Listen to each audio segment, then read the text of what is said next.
औज़ुबिल्लाहि मिनश्शैतानिर्रजीम बिस्मिल्लाहिर्रहमानिर्रहीम सल्लल्लाहु अलैहि व बारिक वसल्लम। अस्सलामु अलैकुम। ये बताइएगा, आवाज और स्क्रीन दोनों चीजें क्लियर है?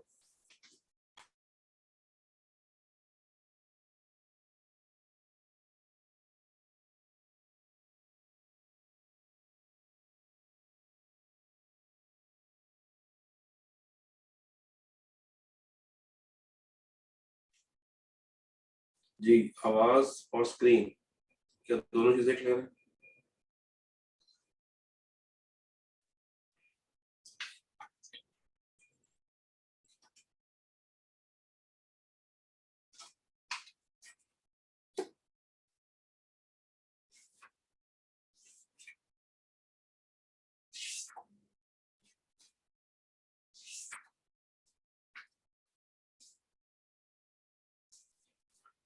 ओके, कल के लेक्चर से कोई सवाल पहले बच्चों? कल के लेक्चर से कोई कंफ्यूजन, कोई परेशानी तो समझ ना आया हो? Anything regarding yesterday's lecture?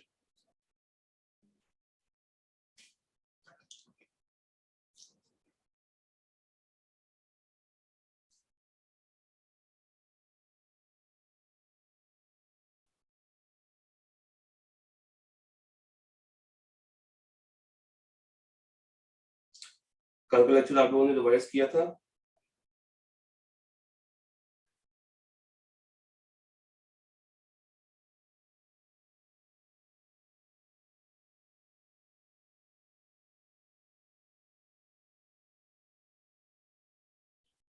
जी, कल के लेक्चर के आप लोगों ने रिवाइज किया है घर जाके?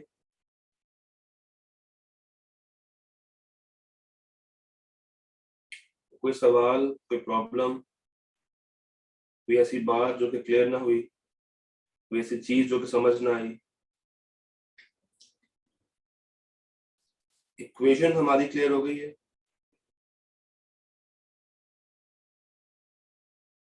आपको एक मजे की बात बताता हूँ।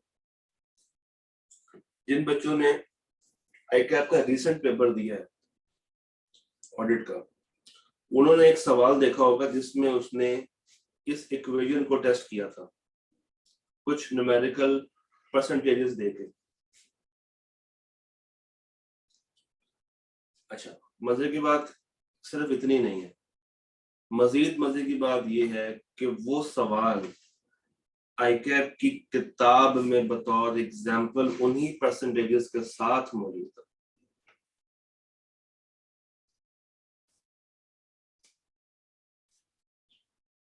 तो ये आई थिंक आईकैप ने कोई जिंदगी में फर्स्ट टाइम इस तरह का स्टेप लिया कि उसने अपनी ही एग्जाम्पल को थ्योरी में इस्तेमाल किया with same percentages.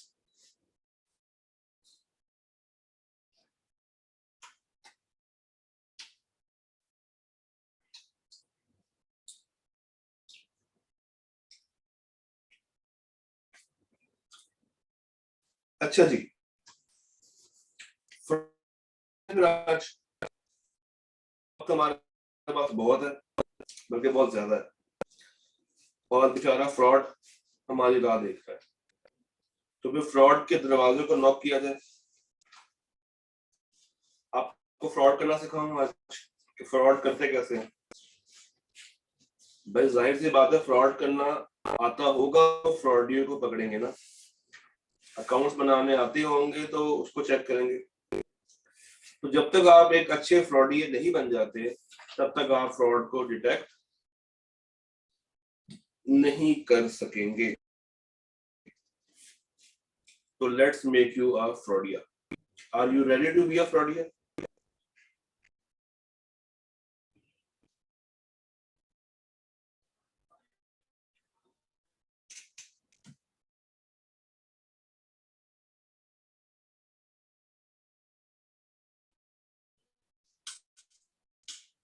No.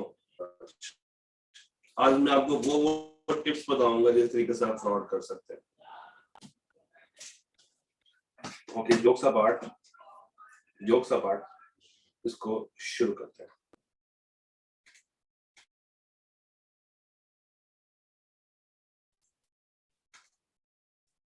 Let's start. पहले मुझे ये बताइए, मैं आज आपसे कुछ सवाल पूछूंगा, इसको हम डिस्कशन वे में करेंगे ताकि चीजें आपके लिए आसान हो जाएं, रादर देन कि मैं उसको डिक्टेटिव लेके चलूं। Let's make it a discussion. Fraud, क्या फ्रॉड इंटेंशनल किया जाता है या अनइंटेंशनल होता है? फ्रॉड एक इंटेंशनल एक्ट है। बेहतरीन बात, खूबसूरत बात आप लोगों ने की कि सर फ्रॉड तो है ही इंटेंशनल एक्ट। अच्छा, इसके अंदर ज्यादा चांसेस क्या होते हैं पकड़े जाने के, एक बंदे के साथ या मल्टीपल बंदे के साथ? कौन सा फ्रॉड ज्यादा जल्दी पकड़ा जाता है, अकेले किया हुआ फ्रॉड या दूसरों के साथ मिला के किया हुआ फ्रॉड? सिंगल फ्रॉड ज्यादा जल्दी डिटेक्ट हो जाता है, ज्यादा जल्दी पकड़ा जाता है। ठीक है, गुड। अगर फ्रॉड एक इंटेंशनल एक्ट है,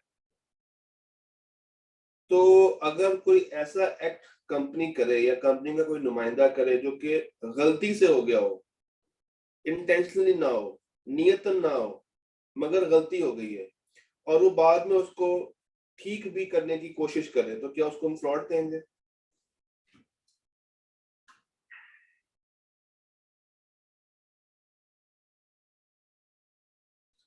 नहीं, उसको हम मिस्टेक कह सकते हैं या उसको हम ऑडिट के जार्गन में एरर कह सकते हैं।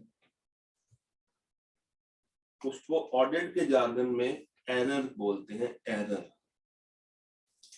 दो वर्ड्स हैं, एक एरर होता है, एक फ्रॉड होता है। एरर अनइंटेंशनल वे में किया जाता है, फ्रॉड इंटेंशनल वे में किया जाता है। एरर अनइंटेंशनल होता है, फ्रॉड इंटेंशनल होता है। अब ऐसे में तो हर कोई कहते हैं कि सर ये तो मेरी नीयत नहीं थी फ्रॉड करने की। बात ऐसी है कि सिर्फ नीयत को ही नहीं देखा जाता, सर्कमस्टांसेस को भी देखा जाता है। सर्कमस्टांसेस को भी देखा जाता है। फॉर एग्जाम्पल, एक एरर हुआ और उस एरर की वजह से जो शख्स एरर कर रहा है उसी को फायदा हो गया, है ना मजे की चीज। जिसने एरर किया उसी को फायदा हो गया, उसी को गेन मिल गया। कितनी खूबसूरत गलत फहमी है ये, कितनी खूबसूरत मिस्टेक है ये कि आप ही गलती करें और आपको ही फायदा मिल जाए। तो भाई ये एरर नहीं है, ये फ्रॉड है। ये एरर नहीं है, ये फ्रॉड है।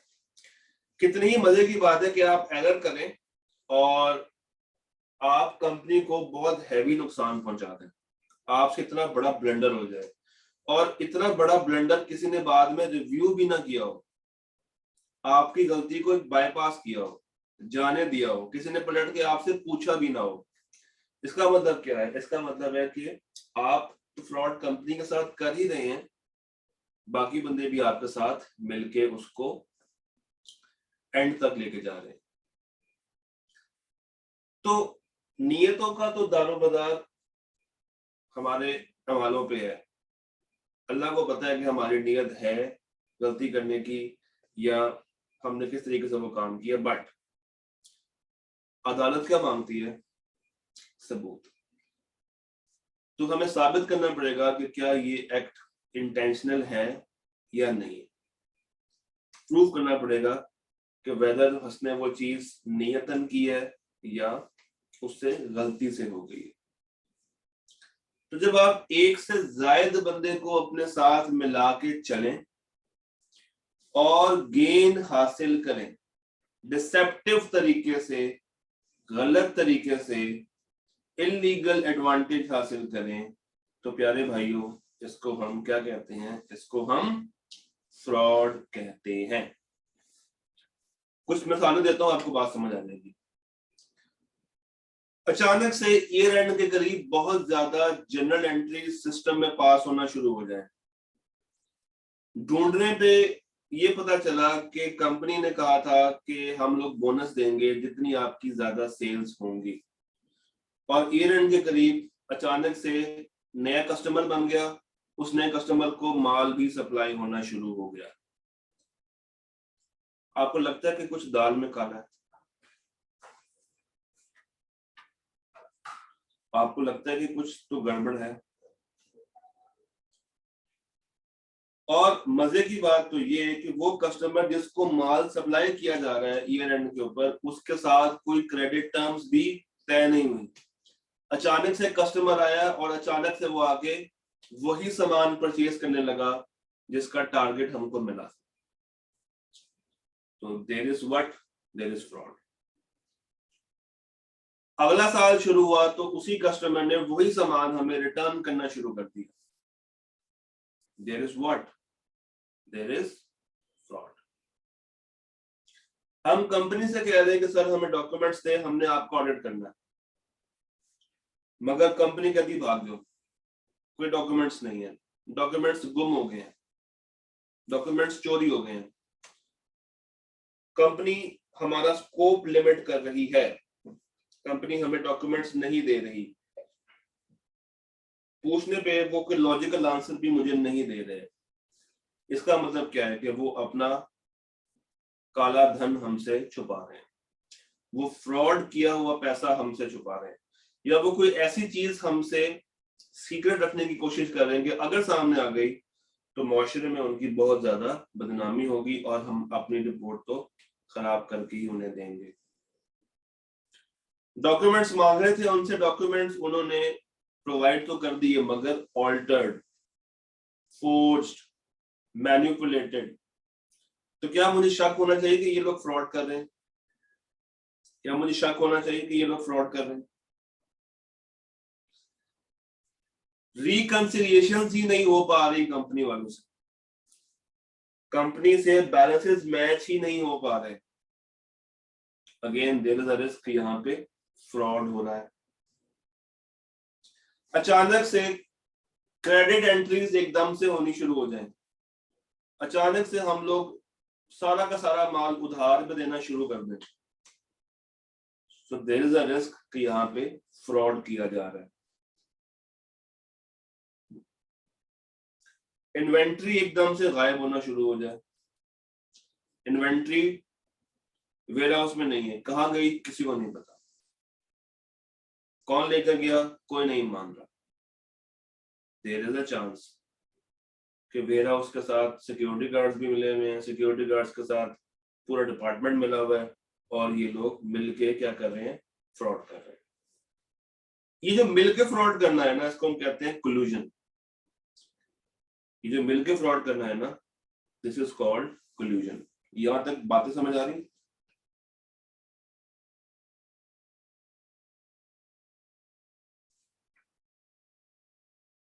अच्छा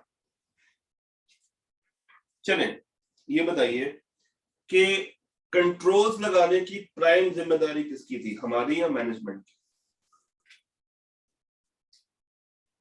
भाई कंट्रोल्स किसने लगाने होते हैं? मैनेजमेंट ने लगाने होते हैं। मिसस्टेटमेंट्स किसने ढूंढनी होती है, मैनेजमेंट ने या हमने? सफिशिएंट अप्रोप्रिएट ऑडिट एविडेंस किसने देना होता है, मैनेजमेंट ने या हमने?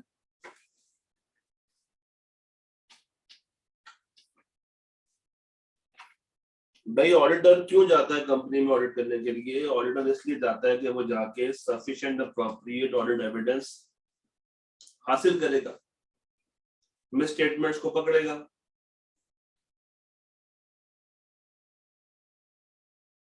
ये जो मिस स्टेटमेंट्स हैं, ये जो मिस स्टेटमेंट्स हैं जिसको हम लोग मटेरियल मिस स्टेटमेंट्स भी बोलते हैं, याद रखिएगा it is equal to errors and fraud. Risk of material misstatement के अंदर एरर्स भी हो सकते हैं, फ्रॉड भी हो सकता है। तो हमें डिस्टिंग्विश करना पड़ेगा कि कौन सी चीज एरर है और कौन सी चीज फ्रॉड है। इंटेंशनल अगर है तो फ्रॉड है, और अगर इंटेंशनल नहीं है, गलती से हो गया है, तो ये एरर में काउंट होगा। अगर मैनेजमेंट वाले बज़ेद हो जाएं कि सर हमने ठीक नहीं करनी, फ्रॉड में चला जाएगा।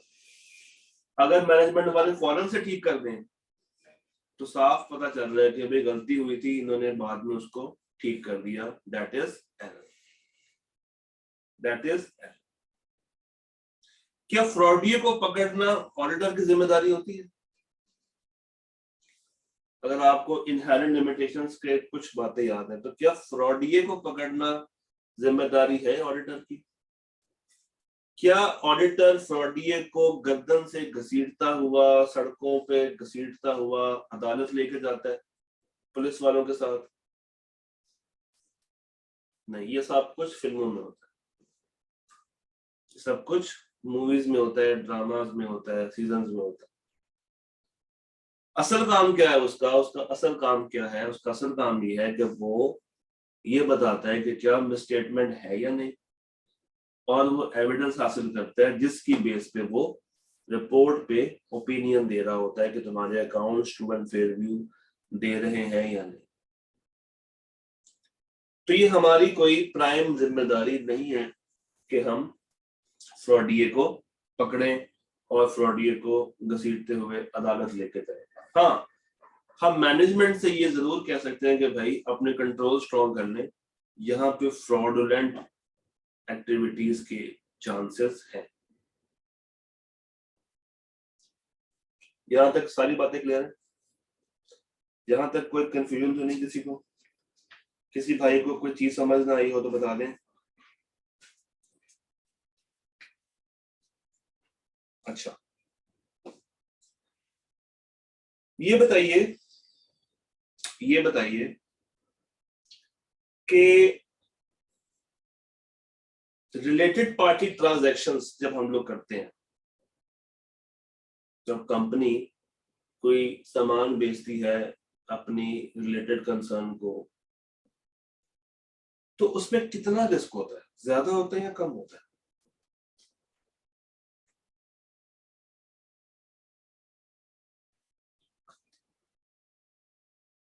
ज्यादा होता है। ओके, जब उसमें रिस्क ज्यादा होता है तो उसका मतलब है कि फिर हम लोग ज्यादा काम करते हैं, ऐसे ही। Higher the risk higher the work. तो जब हम लोग ज्यादा काम करते हैं इसका मतलब है कि ज्यादा सैंपल साइज उठाते होंगे। क्या इस बात पे किसी को कोई एतराज? नहीं। जब हम लोग ज्यादा सैंपल उठा रहे हैं, जब हम लोग ज्यादा काम कर रहे हैं, तो उस केस में जो मटीरियलिटी की एक अमाउंट हम लोग सेट करेंगे वो भी ज्यादा होनी चाहिए, ऐसा ही है।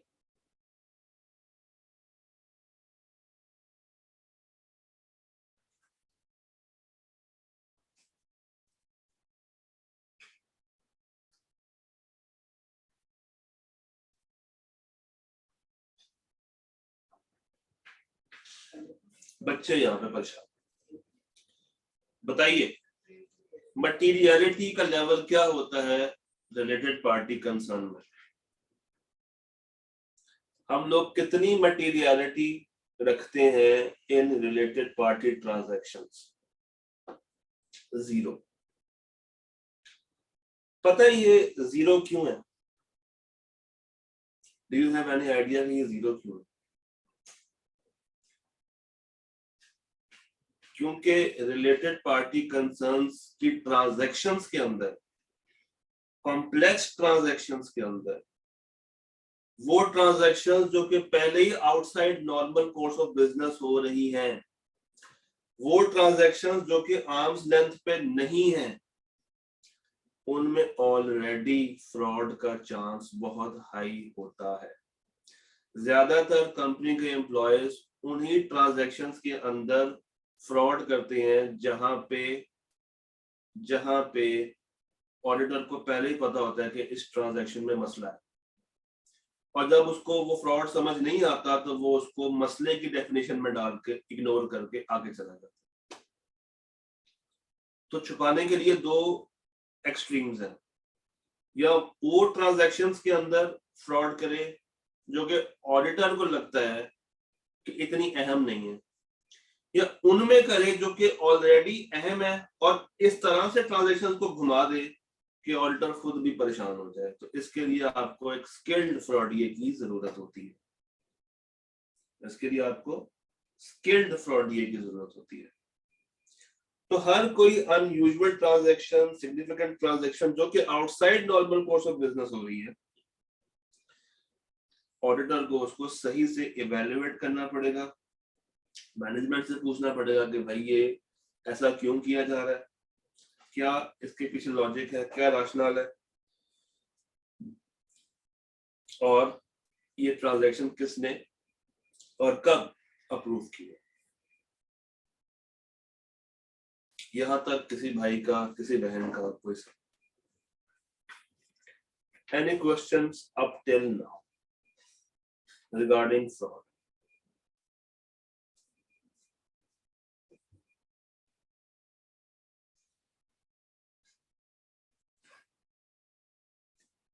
होपफुली आवाज सबको क्लियर है और होपफुली चीजें भी सबको क्लियर है।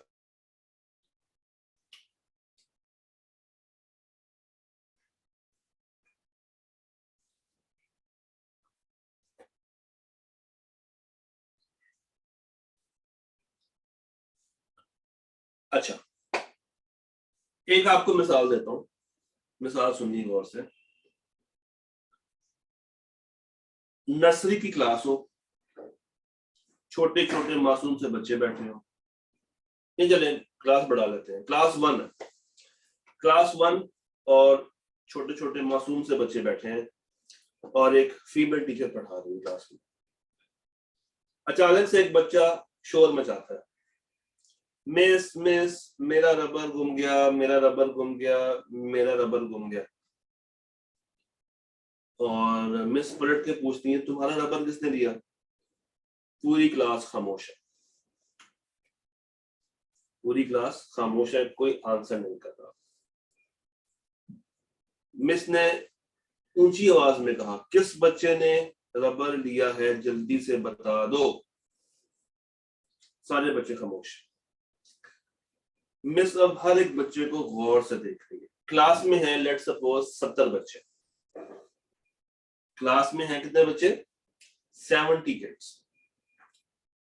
एक ऑप्शन तो ये है उस टीचर के पास कि वो हर बच्चे का बैग खोल कर देखे, हर बच्चे की तलाशी ले।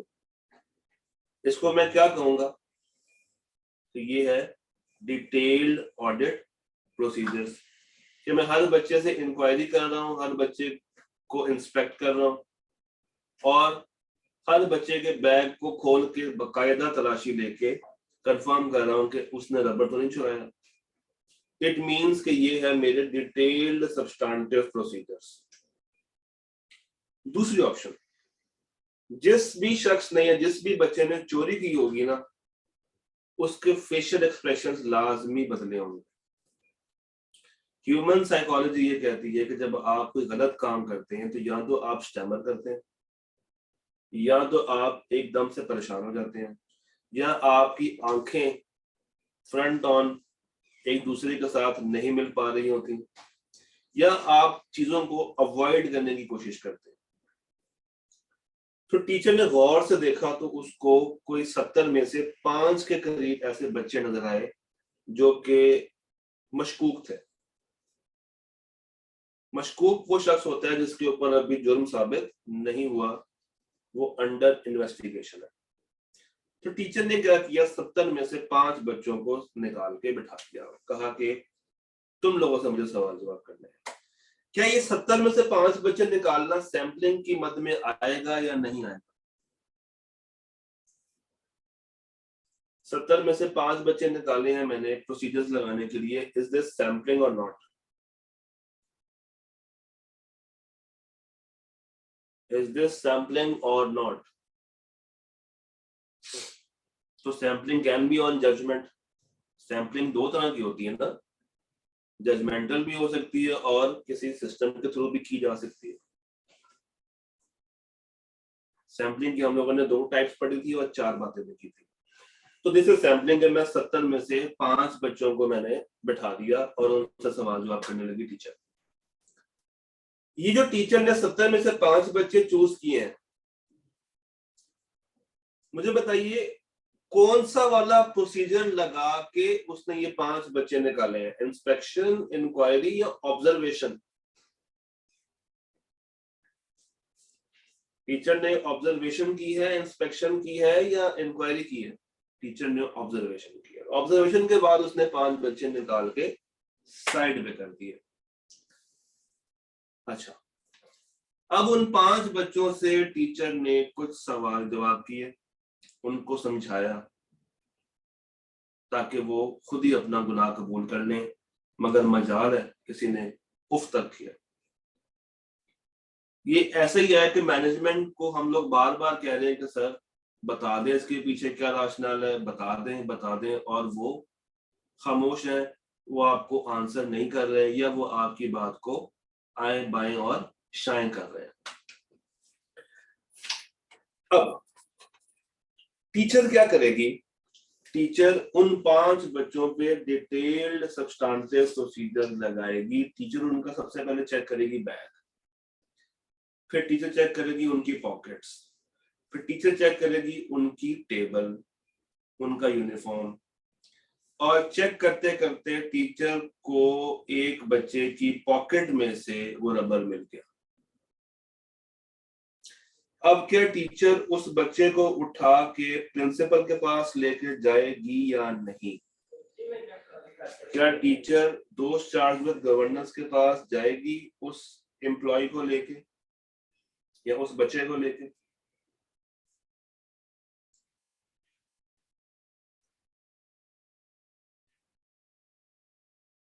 क्या दोस्त चार्ज विद गवर्नेंस को रिपोर्ट किया जाएगा कि आपकी कंपनी में ये भाई साहब हैं जो कि फ्रॉड कर रहे हैं? टीचर बिल्कुल, जहां पे डिटेक्ट हो गया कि यही शख्स है, बात सुने, जहां पे डिटेक्ट हो गया कि यही शख्स मौजूद है जो कि फ्रॉड कर रहा था, अब वो शख्स 2 स्टार्स विद गवर्नेंस के पास हाजिर होगा और 2 स्टार्स विद गवर्नेंस के पास जाके अपना जुर्म कबूल करेगा। ऑडिटर ने क्या किया है? ऑडिटर ने डिटेक्ट किया है कि ये बंदा फ्रॉडिया है। उसने डिटेक्ट कैसे किया? उसके पास सबूत है। सबूत कैसे मिले? उसने सब्सटेंटिव लगाए। यहां तक कहानी समझ आ गई? यहां तक कहानी का पहला वर्जन समझ आ गया।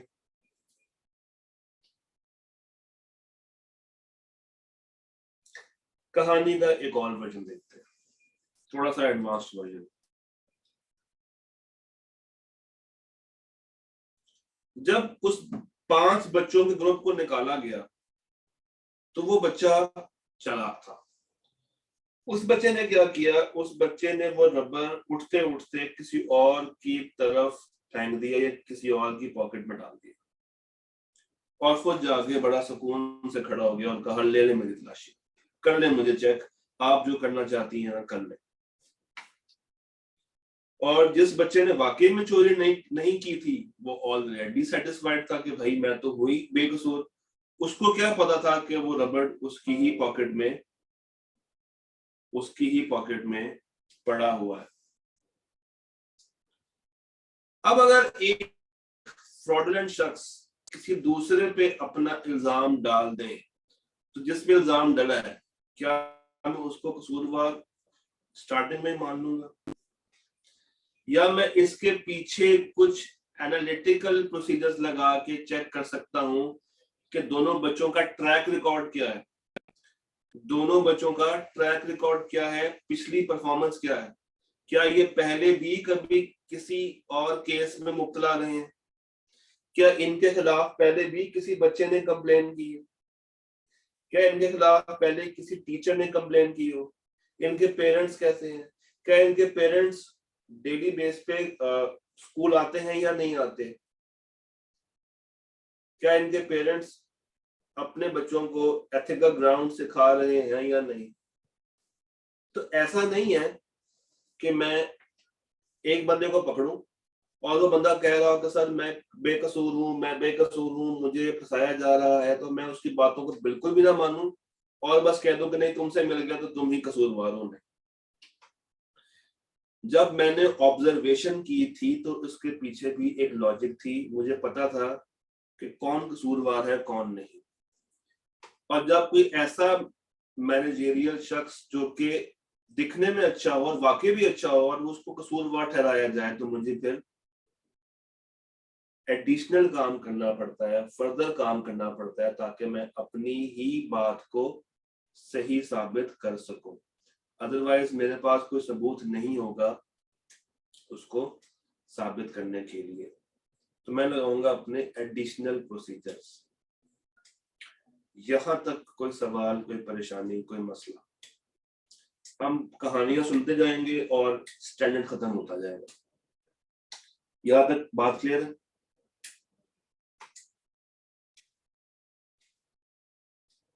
अगर तो ऑडिटर किसी पे शक कर रहा है और उसने शक के बिना पे किसी का नाम सामने ला के रख दिया, तो अब उसको प्रूव करना पड़ेगा कि ये वाकई में कसूरवार है। अदरवाइज ऑडिटर पे डिफेमिंग का केस चार्ज किया जा सकता है कि भाई आपने हमें डिफेम किया।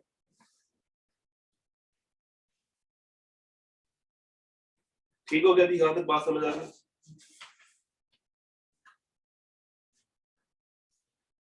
जी यहां तक बात समझ आ गई?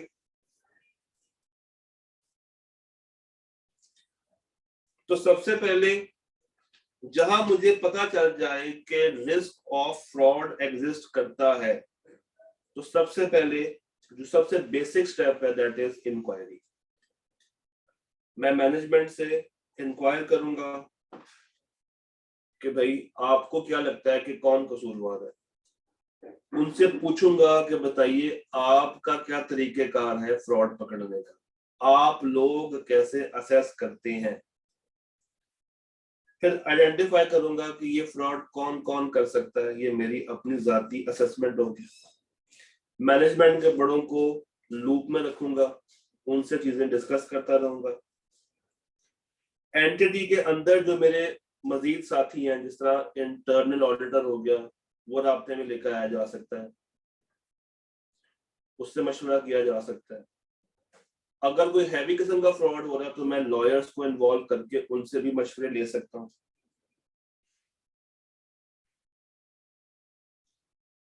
एनालिटिकल प्रोसीजर्स लगा के मैं अनयूजुअल रिलेशनशिप्स भी आइडेंटिफाई कर सकता हूँ,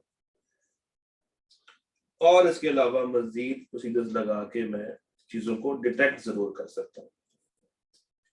तो अगर कभी भूल जाए तो ये बच्चे वाली मिसाल याद रखिएगा।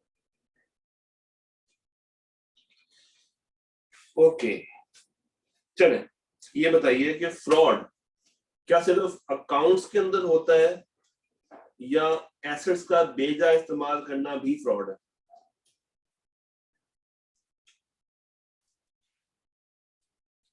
अकाउंट्स के अंदर हेरा फेरी को सिर्फ फ्रॉड कहते हैं या एसेट्स का गलत इस्तेमाल भी फ्रॉड के जुमरे में आता है?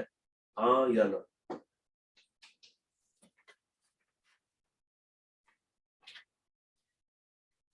ठीक है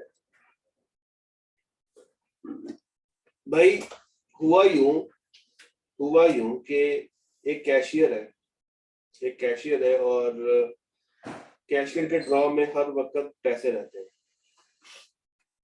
जब कंट्रोल्स को असेस किया गया तो पता चला कि कैशियर का जो ड्रॉ है जिसमें पैसे हैं वो लॉक नहीं होता और वो ड्रॉ खुला रहता है पूरी रात। और जो कैशियर के साथ वाला शख्स है उसको भी पता है कि ये ड्रॉ लॉक नहीं होता, मगर कैशियर एक ईमानदार शख्स है और वो कंपनी में तब से जब से कंपनी इनकॉर्पोरेट हुई।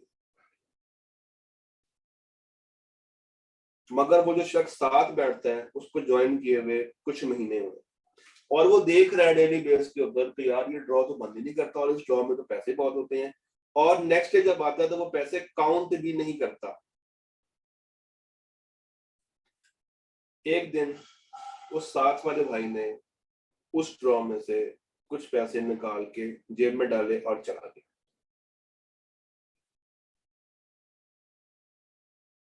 क्या कंट्रोल स्ट्रॉन्ग थे या वीक थे?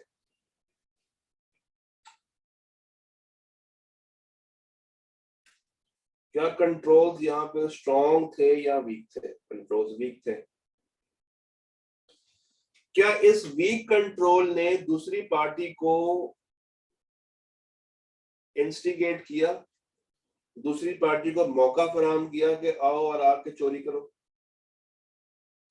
तो इसका मतलब क्या है कि फ्रॉड होने के लिए कंट्रोल्स की वीकनेस का एक अहम रोल होता है। जितने कंट्रोल्स वीक होंगे, जितना एनवायरनमेंट खराब होगा, जितना कंपनी के ऊपर वाले लोग खराब होंगे, उतने ही चांसेस है कि यहाँ पे फ्रॉड किया जा सके। ठीक हो गया, बेहतरीन हो गया। चले इसी कहानी का एक ऑल्टरनेट वर्जन। वो जो कैशियर है, अचानक से उसको घर में कुछ पैसों की जरूरत पड़ती है और वो ड्रॉ में से कुछ पैसे निकाल के जेब में डालता है और चला जाता है, इस सोच के साथ कि वो सैलरी जब आएगी तो सैलरी में से वो पैसे वापस डाल के ड्रॉ को भर देगा, ड्रॉ पूरा कर देगा। जितने पैसे उसने निकाले हैं उतने पैसे वापस डाल देगा जैसे ही उसको एक हफ्ते के बाद सैलरी आएगी। ये कैशियर की सोच है, और कैशियर एक नेक शख्स है, मतलब इतना खराब नहीं है। दिन गुजरते गए किसी ने पलट के कैशियर से नहीं पूछा कि जो तुम्हारे पास कैश पड़ा हुआ है वो कितना, क्योंकि कंपनी क्या करती थी, उस कैशियर पे ट्रस्ट करती थी। तो कंपनी ने नहीं पूछा कि भाई तुम्हारे पास कितना पैसा पड़ा हो, नॉर्मली कंपनी उसे पूछती भी नहीं थी। सैलरी भी आ गई। जब सैलरी उसके हाथ में आई तो उसने सोचा कि यार अभी तक तो मेरे से किसी ने पूछा नहीं है कि मेरे पास कितने पैसे हैं, कितने पैसे नहीं है। चलो जब कोई पूछेगा तो मैं तब उसमें डाल दूंगा। ये कह के उसने खुद को एतमानान दिया और वो सैलरी सारी की सारी अपनी पॉकेट में डाल ली और कहा कि यार जब कोई पूछेगा तो मैं उस वक्त सॉरी सॉरी बोल के उतने पैसे डाल के पूरा कर दूंगा। मजीद कुछ महीने गुजरे, किसी ने फिर नहीं पूछा। इसी असना में क्या हुआ, कैशियर भी भूल गया कि उसने पैसे डालने थे।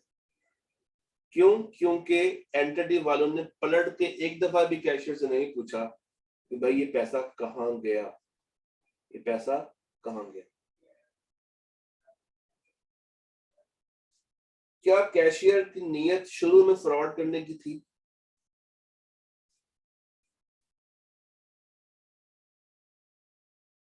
क्या कैशियर की नीयत शुरू में फ्रॉड करने की थी? आपने कहा नहीं।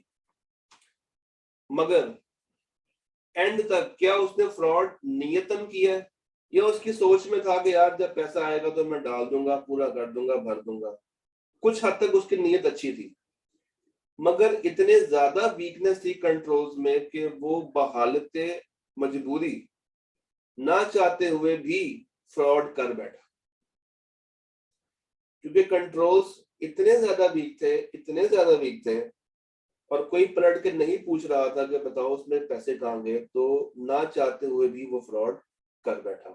मगर इससे क्या हुआ, अगली दफा के लिए उसका रास्ता मजीद हमवार हो गया। अब अगली दफा वो ये सोचेगा भी नहीं कि यार मैं पैसे डाल के पूरे कर दूंगा, अगली दफा तो उसने बस उठाना है और जेब में डाल। पहली दफा स्टार्टिंग फेज के अंदर नियतन उसने फ्रॉड नहीं किया, मगर एंड पे आते आते फ्रॉड हो गया। वो पंजाबी में कहते हैं ना चाका, उसका चाका खत्म हो गया। तो अब अगली दफा के लिए बिल्कुल उसमें कॉन्फिडेंस है और वो फिर अब खुल के फ्रॉड कर सकता है। तो it is better to nip the evil in bird, बुराई को उसी वक्त पकड़ लें जब वो जन्म ले रही हो, ताकि आगे चल के वो ज्यादा नुकसानदेह ना हो जाए। यहाँ तक कोई सवाल, कोई परेशानी तो मुझे बताइए।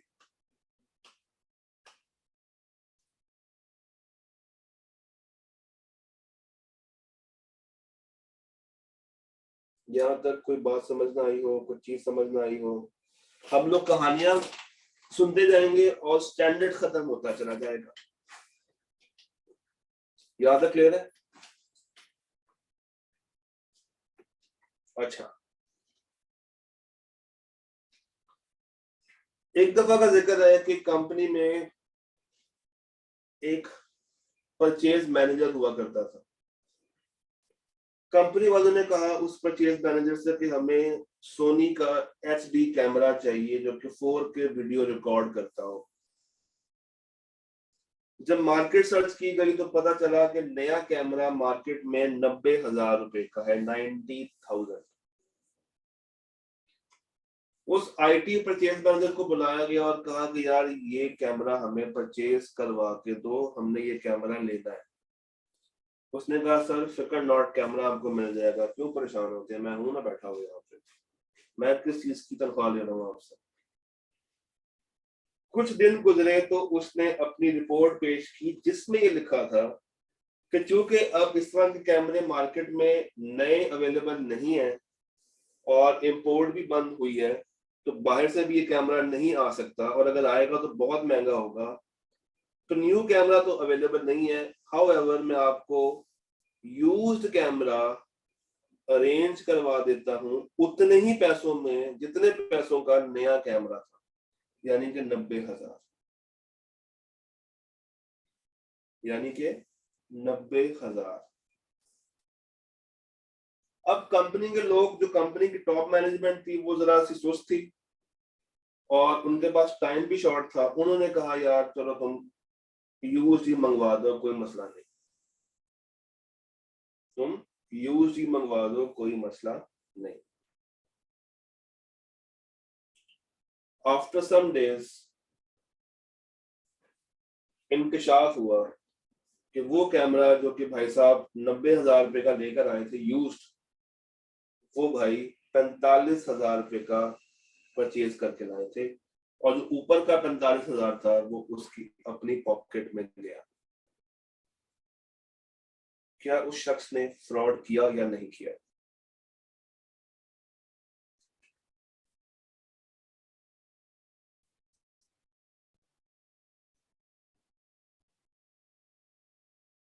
उस शख्स ने फ्रॉड किया। क्या उसने कंपनी के कैश का गलत इस्तेमाल किया? कंपनी का कैश मिस अप्रोप्रिएट तरीके से यूज किया?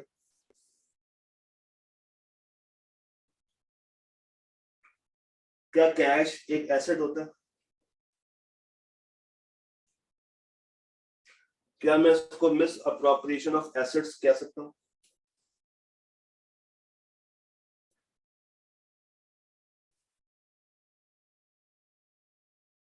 बेहतरीन हो गया।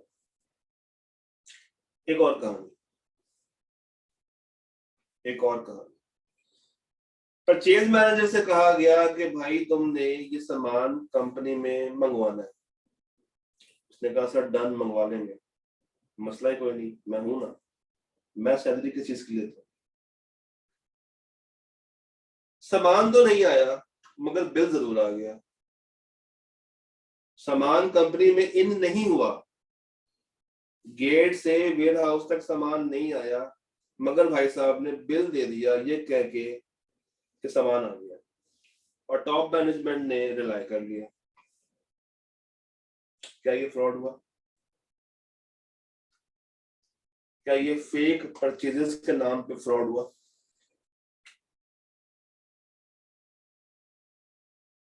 क्या एंटिटी ने उन गुड्स के लिए पे किया जो कि कभी उसने रिसीव भी नहीं की थी?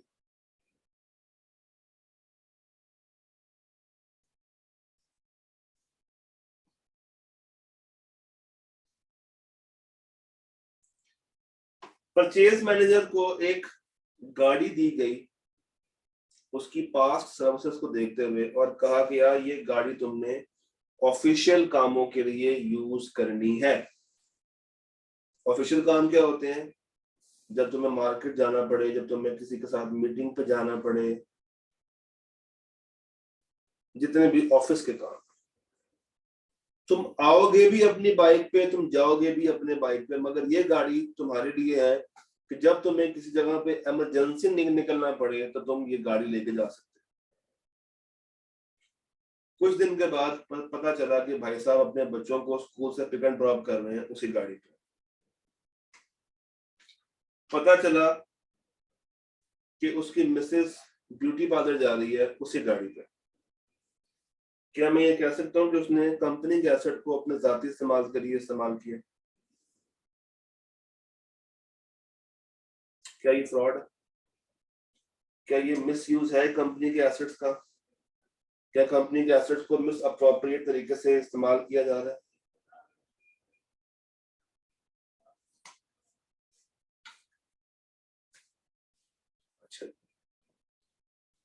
तो फ्रॉड की एक किस्म होती है मिस अप्रोप्रिएशन ऑफ एसेट्स, जिसके अंदर हम कंपनी के एसेट्स को गलत तरीके से इस्तेमाल कर रहे होते हैं।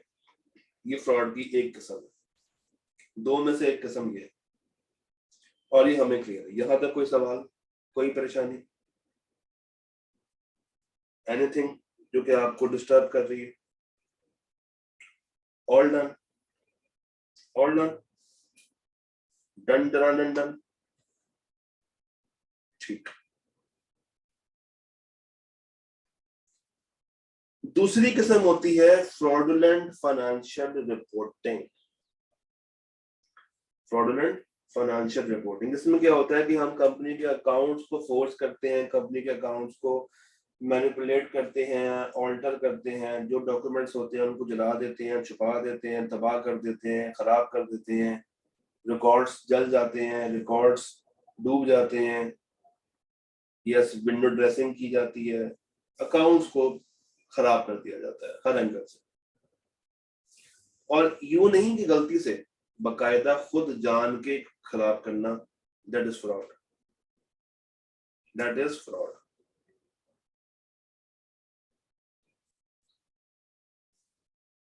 तो एक किस्म है मेरे पास मिस अप्रोप्रिएशन ऑफ एसेट्स, और दूसरी किस्म है मेरे पास fraudulent financial reporting.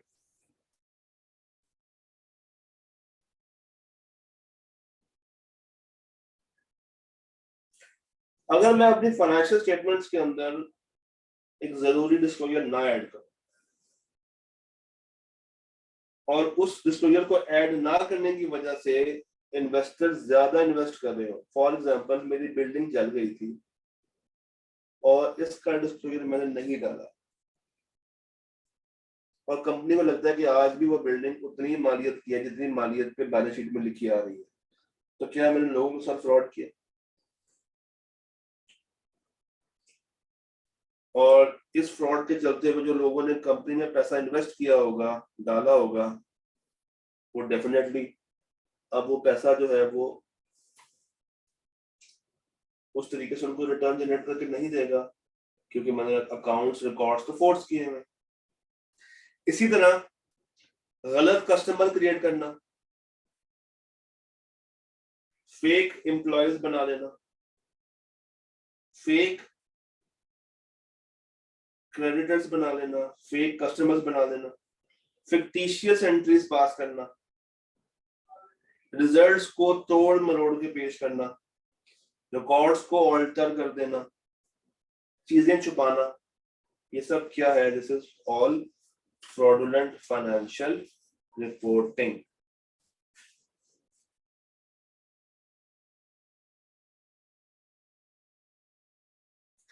This is fraudulent financial reporting. आपकी किताब में ना दो तरह के प्रोसीजर्स दिए गए हैं, मैं आपको दिखाता हूँ।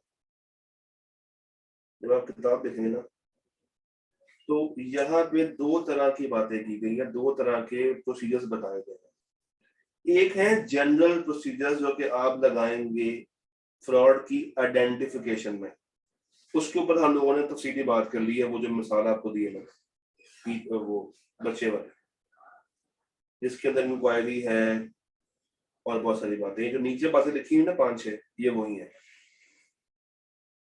इसके साथ उन्होंने कुछ स्पेसिफिक प्रोसीजर्स भी बता दी हैं स्पेसिफिक इवेंट्स के लिए। फॉर एग्जांपल ये 3 बातें हैं कि अगर कोई ऐसी ट्रांजैक्शन हो रही है जो कि outside normal course of business है, तो क्या करना चाहिए, ये पॉइंट नीचे वाला है। अगर अकाउंटिंग एस्टिमेट्स गलत तरीके से सेट हो गए हैं तो क्या करना चाहिए, ये 2 बातें। जर्नल एंट्रीज पास हो रही हैं, करीब करीब ईयर एंड के गलत एंट्रीज हैं, उनको चेक करना है, तो मुझे ये 2-3 काम करने चाहिए। टेक्निकली अगर आपको सब्सटेंटिव आते हैं तो आप ये बातें खुद से भी लिख सकते हैं। एक काम करें, जरा इतने हिस्से को पढ़ के मुझे बताइए, कोई सवाल है किसी का? हमने ओवरऑल तो बात कर ली है, बट स्टिल किताब से भी एक दफा रीड कर लेते हैं। तो जरा रीड करके मुझे बताइए, मैं 5 मिनट के बाद आपसे पूछता हूँ।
जी, दो सवाल आए अभी तक। एक आया कि सर ये रेट्रोस्पेक्टिव रिव्यू क्या होता है। देखो, जब हमें किसी चीज के बारे में भनक पड़ जाए ना कि ये चीज गलत हो रही है, तो फिर हम उसको पीछे से देखते हैं, यानी कि पिछली हुई ट्रांजैक्शंस को भी हम देखना पड़ता है। That is retrospective. एक होता है प्रोस्पेक्टिव, उसके आगे। रेट्रोस्पेक्टिव इज के फिर हम उसकी मुकम्मल छानबीन करते हैं बैक एंड से। Checking the estimates of last year, कि पिछले साल क्या एस्टिमेट्स थे, क्या जजमेंट्स थी, और इस साल इतना चेंज क्यों आ रहा है, और इसके पीछे क्या लॉजिक है, क्या राशनल है। तो दोनों चीजें क्लियर हो गई।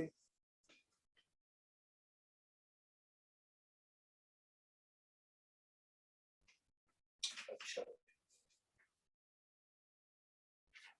कोई और मसला, कोई और परेशानी है तो बताइए, कोई बात, कोई चीज, एनीथिंग।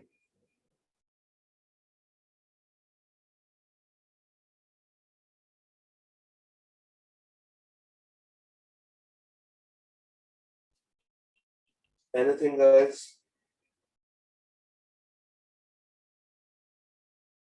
एनीथिंग, कोई चीज, कुछ भी, कुछ भी कंफ्यूजन है तो बताइए।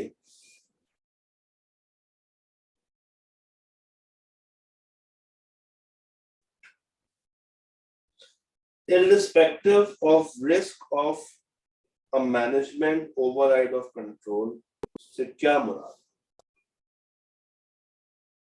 कि उस चीज को मद्देनजर रखते हुए कि मैनेजमेंट कंट्रोल्स को ओवरराइड करेगी, वो तो हमें पता है, वो तो हमें पता है। इररिस्पेक्टिव ऑफ दैट, यानी कि उससे आगे, बट आपका जुमला पूरा नहीं है। जुमला पूरा है क्या, वो देख लेते हैं। कहाँ लिखा हुआ है?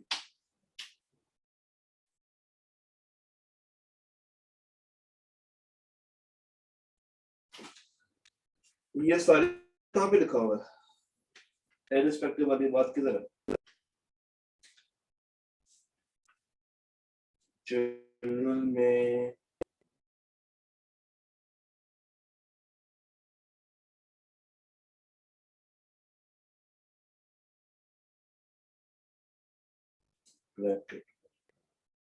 अच्छा, शाबाश। मैं नीचे कंटेंट भी ढूंढ रहा था और आप कह रहे हैं कि ब्रैकेट पे लिखा हुआ है। देखो,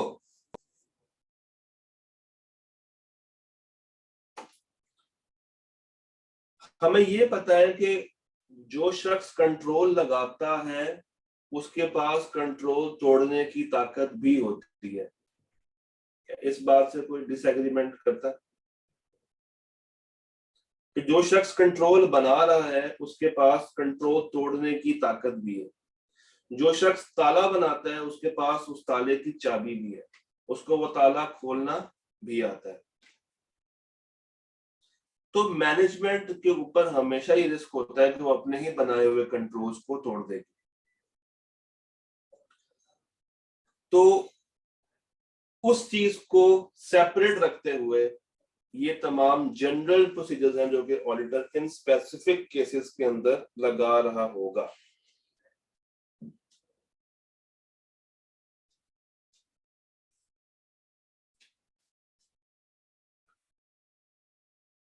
ठीक है जी।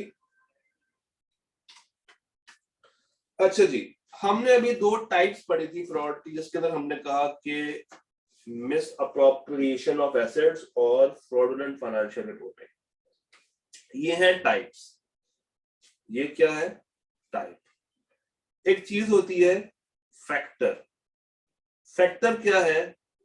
वो एलिमेंट, वो एलिमेंट जो कि फ्रॉड करने पे मजबूर कर देते हैं, यानी कि वो चीजें जो कि फ्रॉड को इंस्टिगेट करने में हेल्प करती हैं, फ्रॉड स्टार्ट करने में हेल्प देती हैं। These are called factors. जी उमर सही कह रहे हैं, दीज आर कॉल्ड फैक्टर्स। तीन तरह के फैक्टर्स होते हैं: प्रेशर, अपॉर्चुनिटी, और आपका जमीर, यानी कि आपकी रैशनलाइजेशन या एटीट्यूड। तो तीन चीजें हैं: प्रेशर, अपॉर्चुनिटी और आपका रवैया, आपका एटीट्यूड, तीनों को बारी बारी जरा डिस्कस करते हैं। कंपनी आपको कहती है कि भाई इतने टारगेट को अचीव करोगे तो इतना बोनस मिलेगा, और अगर टारगेट अचीव नहीं करोगे तो कुछ नहीं मिलेगा। क्या कंपनी आपको टारगेट अचीव करने के लिए प्रेशराइज कर रही है?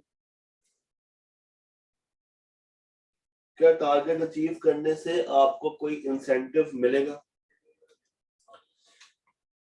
टारगेट अचीव करने के लिए क्या आपको हार्ड वर्क करना पड़ेगा?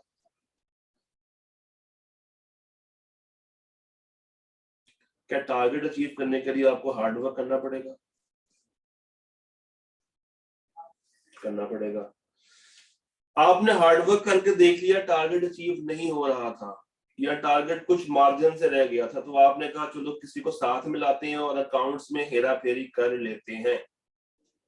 किसी को साथ मिलाते हैं और अकाउंट्स में हेरा फेरी कर लेते हैं। इससे क्या होगा? आप जाली सेल्स भी रिकॉर्ड कर देंगे, आपका बोनस भी मीट हो जाएगा, कंपनी की परफॉर्मेंस भी बन जाएगी, और ये सोचते हुए कि ईयर एंड जैसे खत्म होगा तो वो मैं सामान वापस रिटर्न करवा लूंगा, ताकि आपको करंटली बोनस भी मिल जाए और आगे जाके वो एंट्री निल भी हो जाए। दिस इज कॉल्ड इंसेंटिव या प्रेशर। ये इसने आपको इंस्टिगेट किया, आपको धक्का दिया कि जाओ जाके फ्रॉड करो, और आपने ये जो फ्रॉड किया that is fraudulent financial reporting, कि आपने अकाउंट्स के अंदर हेरा फेरी की। क्यों? क्योंकि आप पे एक्सेसिव प्रेशर था मैनेजमेंट की तरफ से कि तुमने अपने टारगेट्स को मीट करना है। फिर कभी कभी आपके घर के हालात आपको फ्रॉड करने पे मजबूर कर रहे होते हैं। एग्जाम्पल, उसी कैशियर की मैं अगर बात करूं तो उस कैशियर के घर में उसकी बहन की शादी है और उसको चाहिए लाखों में पैसे। उसने कंपनी से कहा कि मुझे सैलरी एडवांस दे दें, कंपनी ने कहा चलो भागो यहाँ से। उसने कंपनी से कहा कि मुझे लोन दे दें, मेरे से इंटरेस्ट लेते जाए, कंपनी ने कहा चलो भागो यहाँ से। तंग आके उसने चोरी कर ली, तंग आके उसने वो ड्रॉ से पैसे निकाल लिए। यहाँ पे दो बातें हैं। नंबर वन, क्या उसने कंपनी को बार बार कहा था कि उसकी हेल्प की जाए और कंपनी ने उसकी बात नहीं मानी? जिसने उसको इंस्टिगेट किया कि जब ये कंपनी मेरे साथ सगी नहीं है तो मैं इस कंपनी के साथ फिर क्यों अच्छा बिहेवियर रखूं, तो उसने पैसा निकाल लिया। आपको याद होगा हमने एक टॉपिक पढ़ा था कंट्रोल इन्वायरमेंट का, जिसमें हमने कहा था कि ऊपर से लेकर नीचे तक कंपनी को चाहिए कि वो ऐसा माहौल सेट करे जिसमें एम्प्लॉयज के फाइनेंशियल नीड्स को मैनेज किया जा रहा हो, और अगर उनकी फाइनेंशियल नीड्स को मैनेज किया जा रहा है तो कोई भी शख्स फिर फ्रॉड के टाइमलाइन में एंटर नहीं होता, वो फ्रॉड नहीं करता। क्यों? क्योंकि उसको पता है कि उसकी नीड्स फुलफिल हो रही हैं, उसकी जेब में पैसा भी आ रहा है, उसका घर भी चल रहा है, तो उसको फ्रॉड करने की जरूरत पेश नहीं आती। तो अगर उसने कंपनी से डिमांड किया था तो कंपनी को चाहिए था उसकी कुछ हद तक हेल्प कर देते। चूंकि उन्होंने हेल्प नहीं की तो ये शख्स ने जज्बाती होके गलत काम कर दिया और कंपनी को धोखा दे दिया, फ्रॉड दे दिया, प्रेशर में आके। प्रेशर किसका था? घर वालों की तरफ से आ रहा था कि भाई तुम पैसा क्यों नहीं लेकर आ रहे हो, तुम्हारी बहन की शादी है और तुम नहीं सपोर्ट करोगे तो कौन सपोर्ट करेगा। तो अगर आपका कोई खराब रिलेशनशिप हो कंपनी के साथ तो भी चांसेस है कि फ्रॉड हो जाए। आप अपनी कोई फाइनेंशियल ऑब्लिगेशंस मीट ना कर पा रहे हो तब भी चांसेस है कि फ्रॉड हो जाए। तो एक्सेसिव प्रेशर होना, इस तरह की जिम्मेदारियां होना आपको फ्रॉड करने पे मजबूर कर देती हैं अंडर इंसेंटिव और प्रेशर। ये बात समझ आ गई? ये वाली कहानी समझ आई?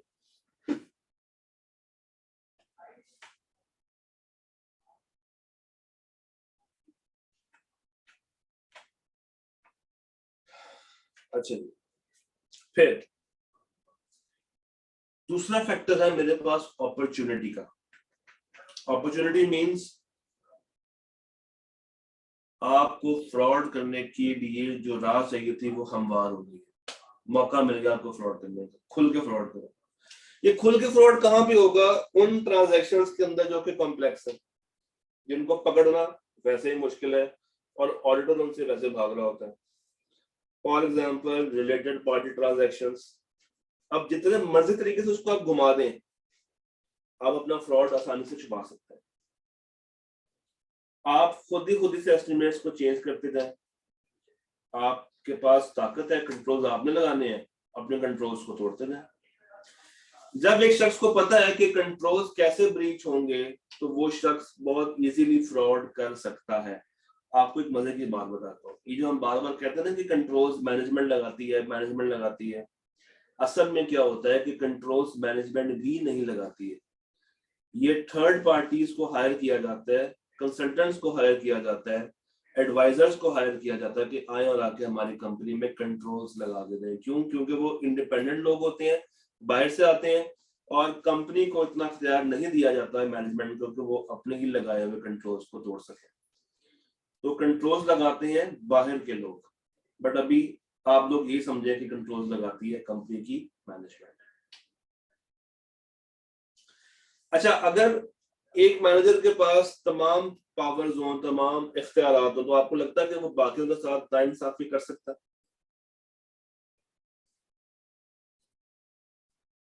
कर सकता है। तो इसका मतलब है कि वो शख्स अगर फ्रॉड कर रहा है तो किसी के पास इतनी ताकत नहीं है कि वो उसको फ्रॉड करने से उससे रोक सके, उसके खिलाफ किसी भी तरह की कोई कंप्लेन रजिस्टर करवा सके।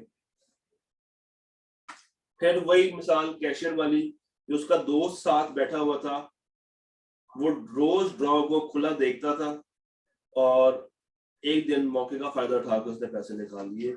उसको बार बार क्या हम दे रहे थे? पैसा निकालने की अपॉर्चुनिटी। अच्छा जी, दो कंपनीज हैं, एक कंपनी फर्नीचर बनाती है और एक कंपनी डायमंड्स में डील करती है।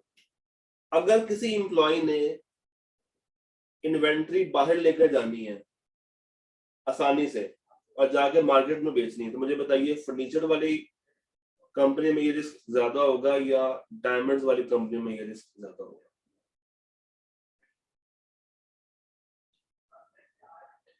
अगर आपने इन्वेंट्री चुरानी है तो किस कंपनी में ये रिस्क ज्यादा है? डायमंड में। क्यों? क्योंकि वो साइज में छोटे हैं, इजीली फिट आ जाएंगे और आप आसानी से बाहर ले जाएंगे। अच्छा, डायमंड चुरा लिए, सिक्योरिटी गार्ड खड़े हैं जो कि आपकी बकायदा तलाशी ले रहे हैं। एक सिक्योरिटी गार्ड ने आपको चेक भी किया और मुस्कुरा के जाने दिया। यहाँ पे क्या हुई? यहाँ पे क्या हुआ? यहाँ पे कोल्यूशन हुआ, वो साथ मिला हुआ है, यहाँ पे कोल्यूशन हुई है। ओके। फिर तीसरा है मेरे पास एटीट्यूड। कभी कभी ना इंसान का जमीर मर जाता है और उसको फ्रॉड करने में कोई झिझक, कोई शर्म, कोई आर महसूस नहीं होती। उसके लिए फ्रॉड एक एक्टिविटी है जो कि वो कभी भी किसी भी टाइम किसी के साथ भी कर सकता है।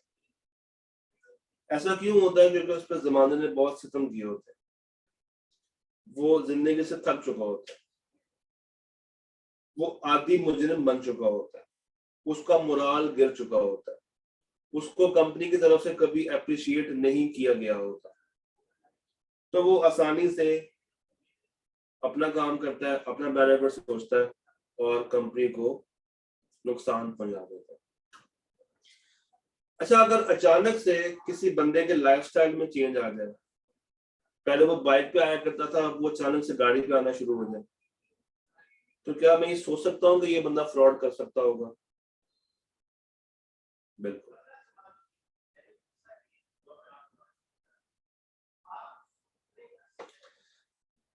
अच्छा, मैं एक किस्सा आपके साथ शेयर करता हूँ, बात चल पड़ी है तो। हम लोग एक क्लाइंट पे थे अपने आर्टिकल्स के टाइम पे, तो मैं वैसे बहुत कम किस्से शेयर करता हूँ, बट चले अभी ये बात निकल आई है तो। हमें एक दिन कंपनी के एक परचेज मैनेजर हुआ करते थे, एक बाबा जी थे जो कि सफेद दाढ़ी थी उनकी और नमाजी भी थे, साथ में तस्बीह भी होती थी। नहीं, मैं नाम नहीं बताऊंगा, ना कंपनी का नाम बताऊंगा, ना उस शख्स का नाम बताऊंगा। और देखने में वो बहुत अच्छे, शरीफ और नेक शख्स लगते थे।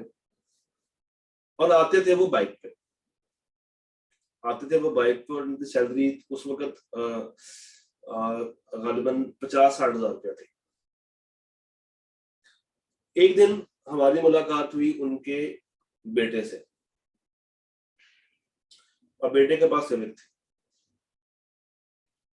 और बेटा कॉलेज में पढ़ता था। बस इतनी कहानी है, बाकी आपको समझना।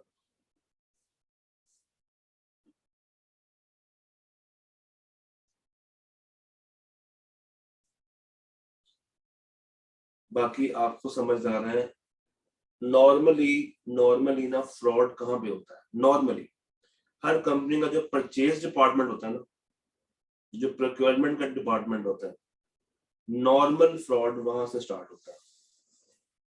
क्योंकि कंपनी के बड़े पलट के नहीं पूछते कि ये सामान कितने का है, वो सामान कितने का है, ये कहाँ से लिया, वो कहाँ से लिया। एक दफा अगर आप मैनेजर को साथ मिला लें, या क्रेडिटर को साथ मिला लें, या गार्ड को साथ मिला लें, तो आप परचेज डिपार्टमेंट के अंदर बआसानी फ्रॉड कर सकते हैं। तो कभी अगर आप लोगों ने अपनी परफॉर्मेंस दिखानी हो आर्टिकल्स में जाके, तो परचेज की एरिया में आप फ्रॉड पकड़ सकते हैं। ये मैं आपको हिंट दे रहा हूँ, बड़ी आसानी से परचेज के एरिया में आप फ्रॉड पकड़ सकते हैं। जी बिल्कुल। देखे ना, उसके बेटे के लाइफस्टाइल पे चेंज था, उसके बेटे के लाइफस्टाइल में चेंज था। अभी मैंने आपको आधी कहानी सुनाई है, अभी पूरी कहानी नहीं। अगर तो पूरी कहानी सुननी है तो फिर मुझे बताइए, सुना देते हैं। हम तो कहानियां सुनाने आते वैसे भी। शायद पहले भी कभी सुनी हो, कहानी है एक समोसे की। कभी सुनी?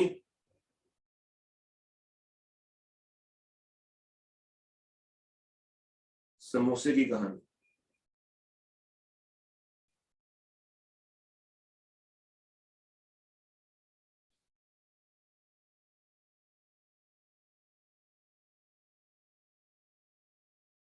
ले फिर सुनो। One fine morning, one fine morning. नहीं तो क्या उस वक्त मैंने एक कहानी सुनाई थी, या मैंने कहा था कि मैं बाद में सुनाऊंगा? चले फिर आज सुन ले। वन फाइन मॉर्निंग, एक क्लाइंट जिसके ऊपर ऑडिट हो रहा था, काफी शक था कि इस क्लाइंट के अंदर फ्रॉड हो रहा है, काफी ज्यादा शक हो रहा था, और एक नहीं मल्टीपल फ्रॉड्स रिपोर्ट हो रहे थे। मैं इसको बिल्कुल ही एनोनिमस रख के चलूंगा ताकि आपको ज्यादा परेशानी ना हो। तो एक ऑडिटर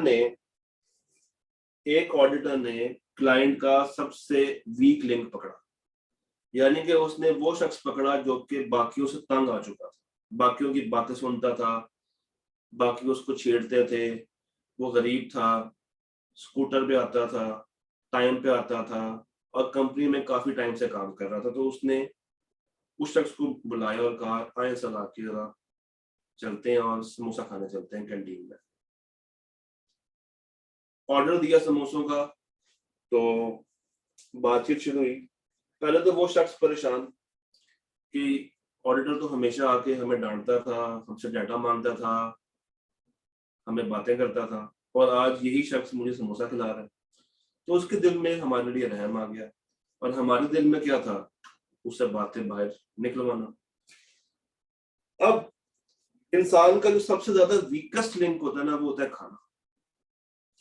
आप किसी को खाना खिला के उसे कोई भी चीज निकलवा सकते हैं, ये बड़ा आसान सा रूट है। तो अब समोसा अंदर जा रहा है और चीजें बाहर आ रही है।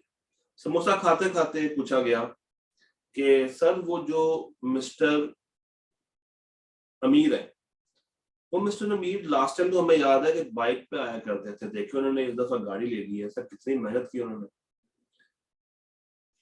उस एम्प्लॉय ने कहा जाने दे सर, कोई बंदा मेहनत नहीं करता यहाँ पे, सारे 2 नंबरी करते हैं। आपको नहीं पता ये जो मिस्टर अमीर है ना, ये इसके पास गाड़ी क्यों आई है? इसके पास गाड़ी इसलिए आई है क्योंकि इसने रिसेंटली अपना बिजनेस शुरू किया। मैंने कहा ना करें, वाकई? उसने कहा सर आपको नहीं पता, हमारी ही कंपनी की इन्वेंट्री का सामान इसके बिजनेस को सप्लाई होता है और वो वहां से उसको सेपरेटली बेचता है। अच्छा। फिर कहा गया कि वो जो मिस्टर गरीब है उसके बारे में आप क्या कहते हैं? पहले तो वो एक नॉर्मल क्लर्क हुआ करता था, अब वो मैनेजर बन गया, ये एकदम से ड्रास्टिक चेंज कैसे आया? अब समोसा अंदर जा रहा है, बातें बाहर आ रही है। सर आपको नहीं पता, वो जो मिस्टर गरीब है ना, उसने इतनी ज्यादा 2 नंबरी की है, इतनी ज्यादा 2 नंबरी की है कि उसने हर एक डिपार्टमेंट के किसी ना किसी एम्प्लॉय को साथ मिलाया हुआ है और सारे उसकी हाँ में हाँ मिलाते हैं, इसीलिए वो एक तगड़ी पोजीशन पे पहुंच गए। अच्छा, सही। और वो जो मिस्टर ख्वाजा है, वो भी तो आप जितने ही हैं, आपकी एज के हैं और तकरीबन आपके साथ ही कंपनी में आए थे, वो आज तरक्की कर रहे हैं और आप अपनी जगह में बैठे हैं। जवाब क्या है? सर हलाल की कमाई है ना, कम खा रहा हूँ, अच्छा खा रहा हूँ। वो हराम खाता है, उसको नींद भी नहीं आती। अब बातें करते करते करते करते क्या हुआ कि मुझे 3 अदर लोगों के बारे में पता चल गया कि ये लोग फ्रॉड कर रहे हैं या फ्रॉड में मुलव्वस हो सकते हैं। ये फ्रॉड कर रहे हैं या फ्रॉड में मुलव्वस हो सकते हैं। मगर इसका मतलब ये नहीं है कि मैं जब तक साथी उन तीनों को गर्दन से पकड़ लूं। मैं इस तरह का समोसा उनको भी खिलाऊंगा और उनसे भी बातें निकलवाने की कोशिश करूंगा ताकि एक लिंक पकड़ सकूं कि मेन जड़ शुरू कहां से हुई थी। और जहां पे मुझे ज्यादातर नाम कॉमन नजर आएंगे, वो नाम फिर मैं जाके बड़ों को रिपोर्ट कर रहा हूंगा। सो दिस इज ऑडिटर का समोसा। अब इसमें क्या हो रहा है? इंक्वायरी भी हो रही है, ऑब्जर्वेशन भी हो रही है, वो बंदा मुझे डाटा दिखा भी रहा है, इंस्पेक्ट भी करा रहा है कि सर ये देखें पर इनकी परफॉर्मेंसेस। और मैं अपने दिमाग में एनालिटिकल प्रोसीजर्स लगा के सोच रहा हूँ कि यार ये बंदा सच बोल रहा है या नहीं बोल रहा। This is risk assessment process and this is fraud detection process. बात समझ आई?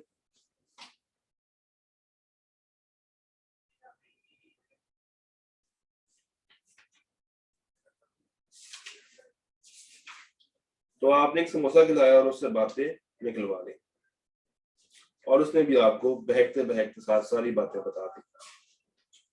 तो इस तरह होगा, आप जब आर्टिकल्स करेंगे ना तो ढूंढिएगा कि फ्रॉड कहाँ कहाँ पे है, क्या लग रहा है। प्लानिंग के दौरान भी आपको आइडिया हो जाएगा, जब आप एनालिटिकल प्रोसेस लगा रहे होंगे आपको आइडिया हो जाएगा कि कौन सा एरिया ज्यादा रिस्की और कहाँ पे फ्रॉड निकल सकता है as compared to previous year.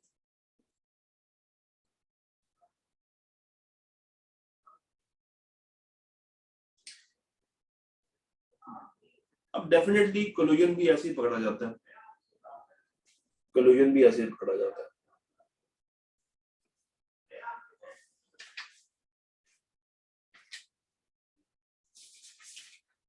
अच्छा जी, ले भाइयों, 240 हमारा बातों बातों में कंप्लीट हुआ। 240 के अंदर ना एग्जांपल्स की एक लंबी सी लिस्ट दी हुई है एंड के ऊपर, आपने वो लिस्ट एक दफा पढ़नी है। अभी अगर ना पढ़े तो कोई मसला नहीं है, मगर एग्जाम से पहले पहले एक दफा पढ़ लीजिएगा, क्योंकि चांसेस होते हैं कि आईकैम उसी लिस्ट को इस्तेमाल करते हुए कोई ना कोई सिनेरियो खड़ा कर दे और आपसे पूछेगा बताएं कि एरर है या फ्रॉड। तो वो लिस्ट आपने लाजमी देख लेनी है। ठीक हो गया? इतना कर लेंगे?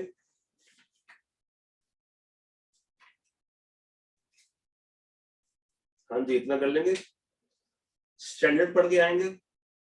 चलो, छुट्टी करते हैं यहीं पे, और कल हम लोग करेंगे नॉट फॉर प्रॉफिट वाली बातें, और उसके साथ कुछ पास्ट पेपर्स देख लेंगे, और 2 सवाल कल रह जाएंगे वो फिर आपको मैं प्रोवाइड कर दूंगा वीडियो फॉर्म में LMS के ऊपर, ताकि ये भी हमारा कंप्लीट हो जाए। सैटरडे वाले दिन हमारी क्लास नहीं होगी, कल हमारा लाइव का आखिरी लेक्चर होगा, और सैटरडे वाले दिन चैप्टर 6 अपलोड हुआ होगा, आपने वो देखना है सैटरडे संडे मिला के, एंड विद दैट हमारा सिलेबस कंप्लीट हो जाएगा। 10 अगस्त से रिवीजन स्टार्ट हो रही है। अच्छा, मजे की बात यह है कि बाकियों के लिए ये रिवीजन है फॉर 10 डेज, मेरे लिए 10 दिन नहीं है, मेरे लिए 12 दिन है। तो फॉर 12 डेज हमारी ये रिवीजन होगी, टाइमिंग होगी 9 से 11, 2 घंटे, और इसके अंदर 15 अगस्त वाला जो दिन होगा उसमें हम एक्सटेंसिव काम कर रहे होंगे, उसमें 9 बजे से स्टार्ट करके दोपहर 2-3 बजे तक जा रहे होंगे। स्केड्यूल क्या है, किस दिन क्या चीज डिस्कस होनी है, टेस्ट कौन सा कब होगा, उसकी एक फाइल अभी मैं आपसे आज के दिन में ही ग्रुप में शेयर कर दूंगा, ताकि आपको नजर आ जाए जी। कुछ पास्ट पेपर्स हम लोग कल कवर कर लेंगे नॉट फॉर प्रॉफिट के बाद, और जो रह जाएंगे वो फिर मैं आपको वीडियो फॉर्म में प्रोवाइड कर दूंगा, या हम उसको रिवीजन के अंदर भी कवर कर लेंगे, क्योंकि मैंने आपको रिवीजन के अंदर भी पास्ट पेपर्स की सेपरेट वीडियोस देनी है, जो कि इस क्लास की वीडियोस नहीं होंगी, वो अलग से रिकॉर्ड हुआ है, तो वो अलग से मैं आपको प्रोवाइड करूंगा। तो बहुत सारा काम किया आपके लिए, सिर्फ इसी नीयत के साथ कि आप लोग पास हो जाएं। मल्टीपल पास पेपर्स की प्रैक्टिस हम लोगों ने क्लास में भी की है, और अलग से वीडियो फॉर्म में भी होगी, ताकि हर एक भाई के लिए वो काबिल इस्तेमाल हो। मजीद मजे की बात यह है कि वो वीडियो सबके लिए अवेलेबल होंगी फ्री, तो अगर आप किसी को देना भी चाहें तो आप दे सकते हैं बिला झिझक। वो एक G ड्राइव की लिंक भी होंगी, वो लिंक मैं आपसे शेयर कर दूंगा, ताकि हर एक के इस्तेमाल में वो वीडियोस आती रहे। डन। तो एग्जाम तक वो सब कुछ material free of cost available हो, किसी को कहीं भी जरूरत पड़ रही है वो खोल के प्ले करके देख सकता है। आखिरी दिन जो होगा हमारा संडे, जो संडे होगा हमारा गालिबन 21 अगस्त, उस दिन हम लोग स्प्रिंग 22 वाला पेपर फुल सॉल्व कर रहे होंगे, जिसमें आपको पता चलेगा कि आपकी तैयारी कहां तक हो चुकी है। तो complete course coverage with past papers, with test, with WhatsApp support, और विद योर डेडिकेशन, होपफुली इस दफा आपका ऑडिट पास हो जाएगा। डन। 9 से 11 सुबह, यानी कि यही सेम टाइम जिस टाइम पे आप अभी क्लासेस ले रहे हैं मेरे से। ठीक हो गया जी।